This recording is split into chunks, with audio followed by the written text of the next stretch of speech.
गभीर अनुशीलन को स्वागत। आज आम गोटे भिन्न चिंताधारा विषय कथा हेबा। एटा आसीची रूपेश दिलसेरु, रूपेश जैन को निज अनुभूति। आ विषयटा हैला मूलर महत्व।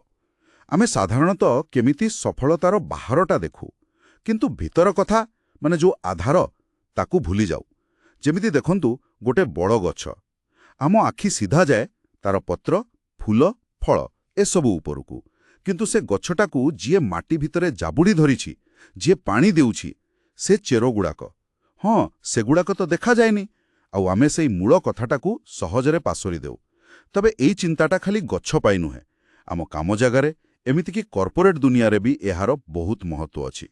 ठीक अछि, चलंतु एटाको टिके आहुरी भल भावे बुझिबा। हाँ, एठी गोटे बहुत इंटरेस्टिंग कथा आछे।